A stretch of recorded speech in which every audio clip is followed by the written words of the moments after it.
மத்தேயு 28ஆம் அதிகாரம் 7ஆம் வசனத்தை வாசிக்கலாம். அவர் இங்கே இல்லை, அவர் சொன்னபடியே உயிர்த்தெழுந்தார். கர்த்தரை வைத்த இடத்தை வந்து பாருங்கள். ஹல்லேலூயா, ஹல்லேலூயா. அவர் சொன்னபடியே உயிர்த்தெழுந்தார். அவர் எங்க சொன்னார்? 16ஆம் அதிகாரம் 21ஆம் வசனத்தை நாம் வாசிக்கலாம்.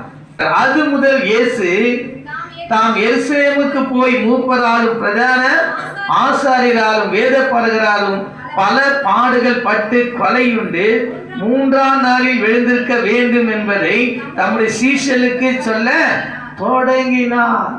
அவர் என்ன பண்றாராம்? முன்பாகவே தம்முடைய சீஷர்களுக்கு அவர் என்ன பண்ணாராம்? எல்லாவற்றையும் அவர் சொல்லினார்.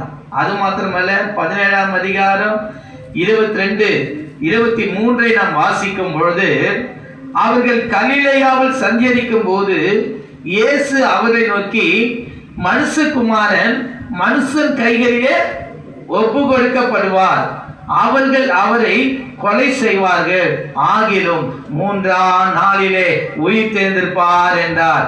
அவர்கள் மிகுந்த துக்கம் அடைந்தார்கள். லூக்கா 9:22. மேலும் மனுஷகுமாரன் பல பாடுகள் படவும் மூப்பராலும் பிரதான ஆசாரியராலும் வேத பாரகராலும் ஆகாதவன் என்று. ஹல்லேலூயா. ஏற்கனவே அன்னைக்கு குட் ஃப்ரைடே ஆராதனை சொல்லிட்டேன்.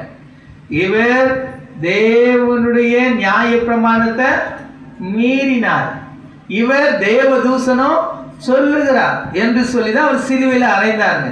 நல்லா கவனிங்க. இங்கே பார்க்கும் பொழுது சொல்லப்பட்ட வார்த்தை கவனிங்க.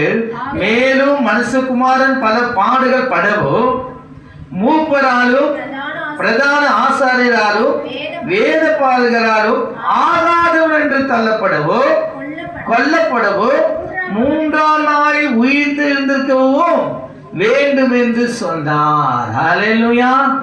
எல்லாமே அவர் முன்பாகவே அறிவித்ததினாலே இந்த காரியங்கள் எல்லாம் நடந்தேறுகிறது என்பதை நாம் அறிந்து கொள்ள வேண்டும். ஹல்லேலூயா.